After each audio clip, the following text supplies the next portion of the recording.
Hi ma'am, yengbiriba mayam pumnamakpo Roses Maitayna PUPU Folk TVgi maigaidagi taram nokcheri ngasidagi mayamna khauran ngaijarakpa viewers mayamna tatna hairakpa KEIMI season 4 ngasidagi horagani episode 1 ngasi pujaragli mayamgidamakta aduga wafam amana mayam aikhoigi thariba series ani asigi KEIMI pambiba amadi linlai pambiba miyoi mayam amsu leikre ado akhoi majority asi KEIMI hena fangwana akhoi gi polda hojik KEIMI season 4 asi khara thuna pujarakpani akhoi kitang tapna purake torambani adu hojik animak punna dum chalani tabu KEIMI sina week amada episode ama natraga ani akhoi sungsoi soidina purakani aduga linlai na week khudingi Saturday numita akhoi sungsoi soidina puraknaba ngamnabu honajage haba wafam asi thamjage. The adventure begins now. Mayam midiyang taminarsi.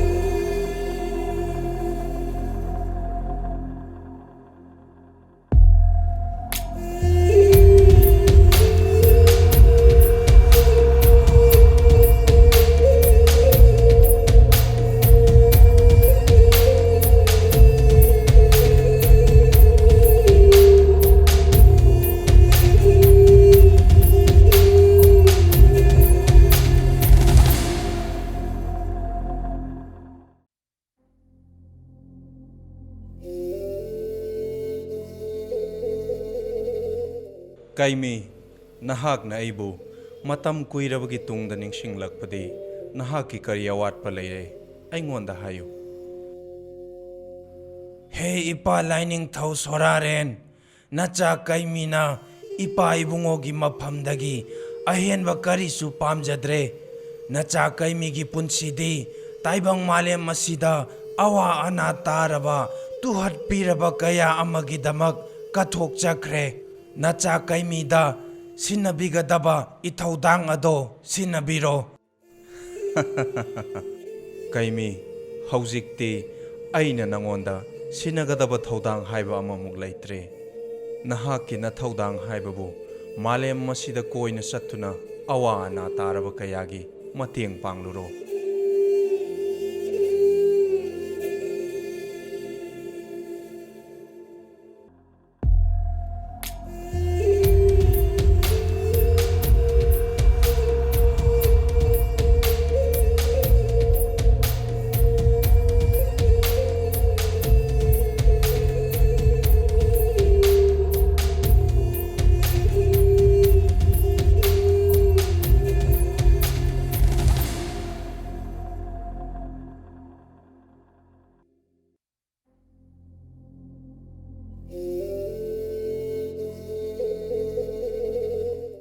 Marup KEIMI, marup na satliba lamdam asidi, namu taibang miyoibana khulingba lamdamni. Aduga, sagol mi aidi lairam lenda horokpuna, namu taibang miyoiba singi marakta, changmada khudong sadaba kaya, mayok narakani. Maram maduna, sagol mi aidi namu taibang miyoiba singi marakta, changmada apan aya thoktanaba, tawba huyoina onbagi yathangado, ipa ibungo laining thau sorarendagi, nijarage. Hey ipa ibungo, ipagi athang tung inna ngasi nasana aigi marup KEIMI gi tung induna namu taibang miram renda chatka tawriba sida nanaida ayat khurau thangdana ba nanai ba tawba huiwana olan biro. He sagolmi, nangi na thaudang chawi, nangi apambadu, naning thungba oijero.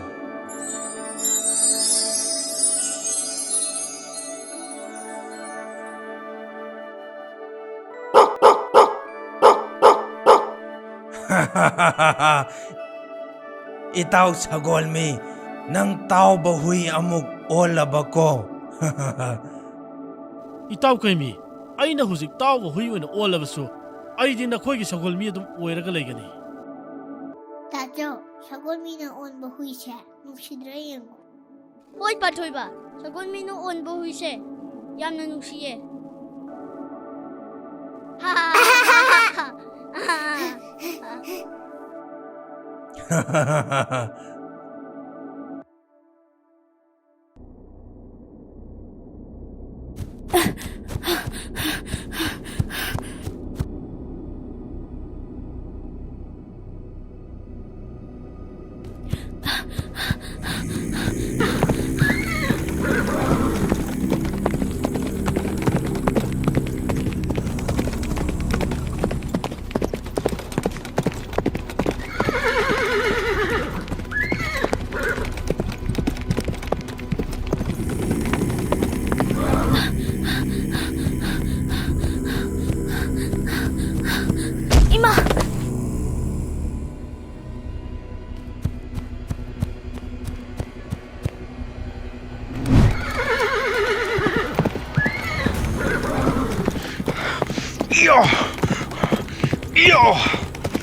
Lanmisha, Wanglen Tobi, Nanton Kibiade, Tanau!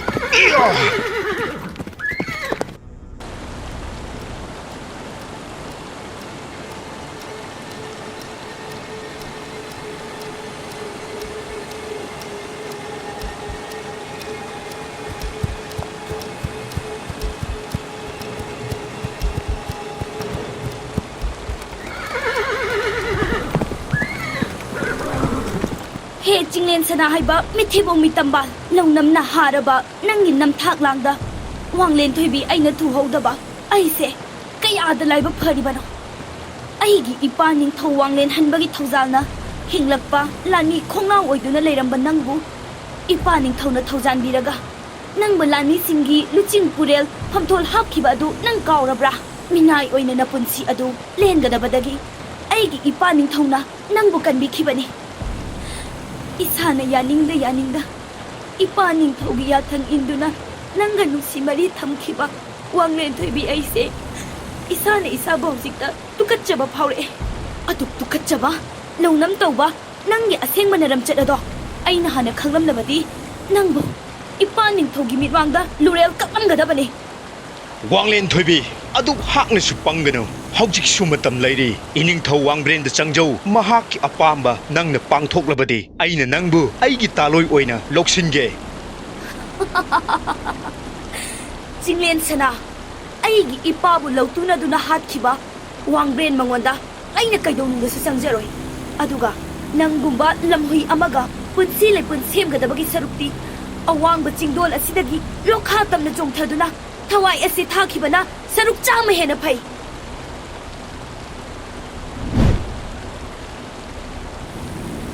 Wanglen Tobi!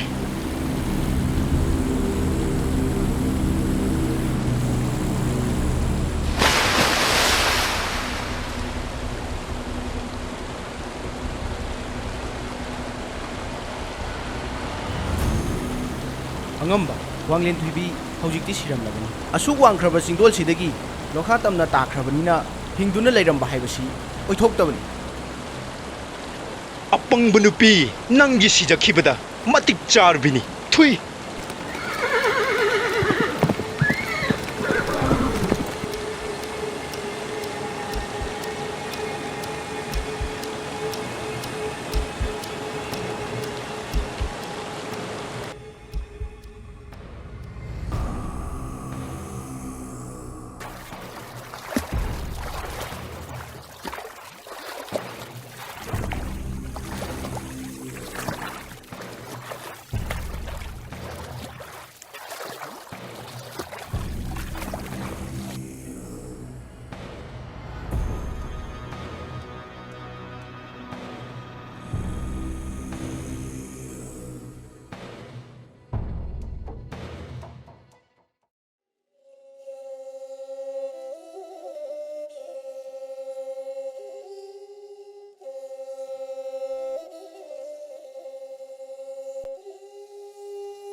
Ipan KEIMI, Masai Makai Nungshada, He Tung Laga Lapada, Yang Naware, Dure Mapan Shaida, Nakta Potaki, Ipan KEIMI. Itaw Sagolmi, Angang Singse Waraba Male, Swaisida Ngaihak Potakisi Haibabu, Kari Haige. Hoi itaw, swai sida ngayak ta pothakisi. Ipan KEIMI, Hujibu Kada Lagi Sagolmino, Sidi sagol mi sunetna. เอ๊ะกะรีโนเน่ปานถอยบ้าสิดาไลริเซสกอลมีนี่เน่ Ipan KEIMI sagol mi hainu hui mi hayu. Uivi. Uivi. หุยมีให้บ่สิกิดหุยมีก็รบสุดมยาระบซานี่ดา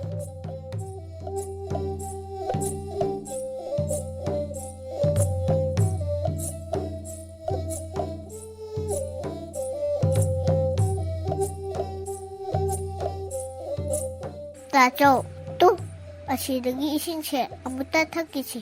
Ay ising yam ng korang ne.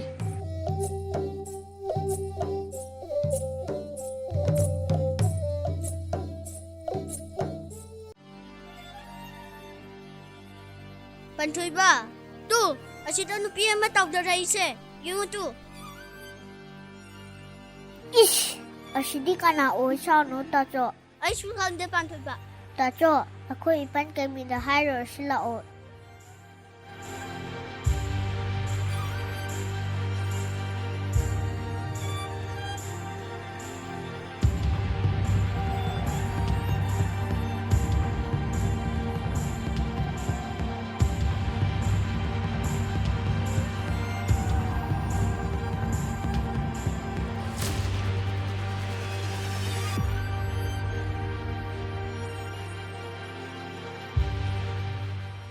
Sige nupi siya.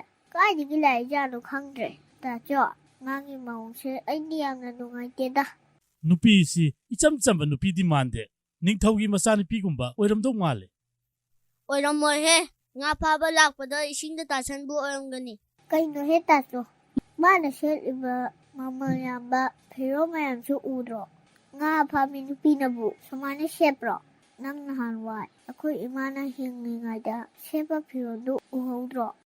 ปานถอยบ้ายาเรตกโลโอ้ยนิงบัตตะโอยระสนุนุปีเซไอ้คอยน่ะมาสักขังบันนัดเตไอ้คอยมาเสียนปังงังนรากากะริสุกานรอยมานโฮเรนญาณตารักลกามางอนดะโอยน่ะหังละสิ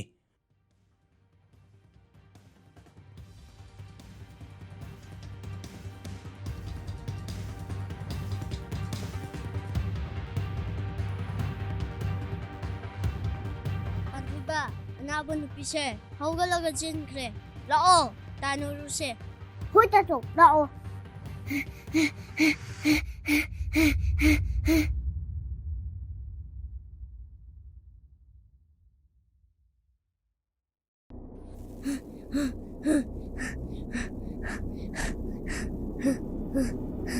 Pantoy ba? Madugin ng pido. Sayda sulay tene. Mayum yaw na ba toukhre jara? Tacho, ako yan inatiba. Hamoda already. Ipan kami na harap ba na kani? Lao, ipan kami na pa tapirus lao.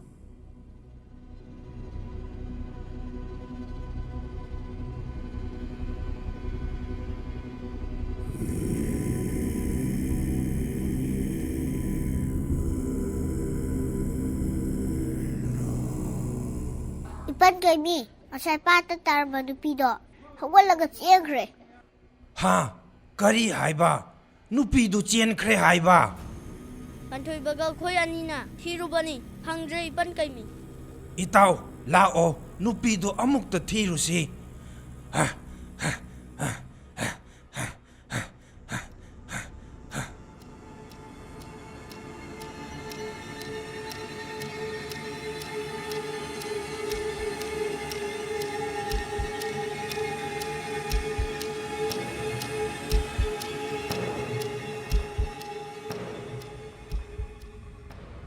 Ipan kami, tacho ako ni Masad. Sasida nupido tibala ama mani.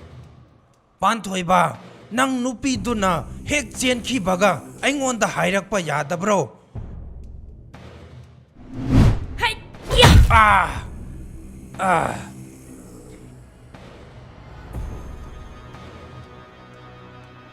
Ya! อ่า Ya! อ่า Ya! อ่าใครโนเน่ Tacho, masigin ng pise. Apabiswa na noon gani. Mana ako ipan kami siya. Pura ka na ini. Lao, mga kating tools lao. Ya! Pantoy ba? Ipan KEIMI pu ba ngamba no pise. ꯑꯐꯥꯎꯕꯤ ꯁꯣꯏꯗꯅ ꯑꯣꯏꯔꯝꯒꯅꯤ ꯍꯦ ꯅꯨꯄꯤ ꯅꯪ ꯏꯁꯤꯡꯗ ꯇꯥꯔꯝꯕꯗꯒꯤ ꯀꯟꯕꯤꯔꯒ ꯑꯩꯈꯣꯏ ꯏꯄꯟ ꯀꯥꯏꯃꯤꯗ ꯀꯩꯗꯧꯕꯒꯤ ꯐꯣꯏꯔꯨꯅꯣ ꯍꯥ ꯏꯄꯟ ꯀꯥꯏꯃꯤꯅ ꯅꯪꯉꯣꯟꯗ ꯀꯩꯗꯧꯔꯦ ꯍꯥ ꯅꯈꯣꯏ ꯂꯣꯏꯅꯃꯛ ꯐꯠꯇ꯭ꯔꯕ ꯋꯥꯡꯕ꯭ꯔꯦꯟꯒꯤ ꯃꯤ ꯉꯥꯛꯇ ꯑꯣꯏꯔꯝꯒꯅꯤ ꯃꯥꯅꯦ ꯅꯈꯣꯏ ꯂꯣꯏꯅꯃꯛ ꯑꯩꯒꯤ ꯌꯦꯛꯅꯕ ꯉꯥꯛꯇꯅꯦ ꯑꯩꯈꯣꯏ ꯅꯪꯒꯤ ꯌꯦꯛꯅꯕ ꯅꯠꯇꯦ ꯃꯔꯝ ꯁꯨꯛꯂꯩ ꯂꯩꯇꯅ ꯅꯪꯅ ꯑꯩꯉꯣꯟꯗ ꯈꯠꯅꯕ ꯍꯧꯕꯅꯤ ꯅꯪ ꯀꯅꯥꯅꯣ ꯀꯗꯥꯏꯗꯒꯤ ꯂꯥꯛꯄꯅꯣ ꯍꯥꯟꯅ ꯑꯃꯨꯛꯇ ꯍꯥꯏꯈꯣ ꯅꯈꯣꯏꯅ ꯑꯩ ꯀꯅꯥꯅꯣ ꯍꯥꯏꯕꯁꯤ ꯃꯁꯛ ꯈꯪꯅ ꯈꯪꯅ ꯑꯩ ꯀꯅꯥꯅꯣ ꯍꯥꯏꯅ ꯍꯪꯂꯤꯕ ꯃꯗꯨ ꯌꯥꯝꯅ ꯅꯣꯛꯅꯤꯡꯕ ꯋꯥꯅꯤ ꯅꯈꯣꯏ ꯀꯅꯥꯃꯠꯇ ꯑꯩꯒꯤ ꯇꯨꯡ ꯏꯟꯅꯔꯛꯀꯅꯨ ꯑꯩꯅ ꯍꯥꯏꯔꯤꯕꯁꯤ ꯎꯁꯤꯠ ꯊꯑꯣꯏꯗꯕꯤꯗ ꯑꯩꯒꯤ ꯇꯨꯡ ꯏꯟꯅꯔꯛꯂꯕꯗꯤ ꯅꯈꯣꯏ ꯑꯩꯒꯤ ꯈꯨꯠꯇ ꯅꯊ꯭ꯋꯥꯏ ꯃꯥꯡꯒꯅꯤ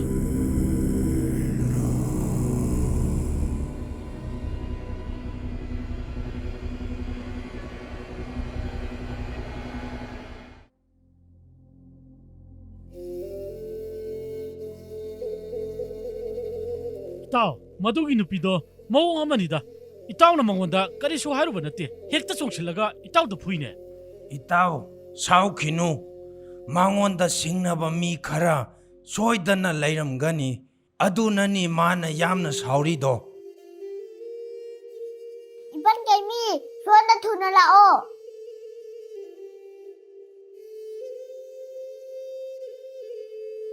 이번 게임이 뚝 아득이 쓰이고 아시기도 피세 우무탁다 나빠가 레이레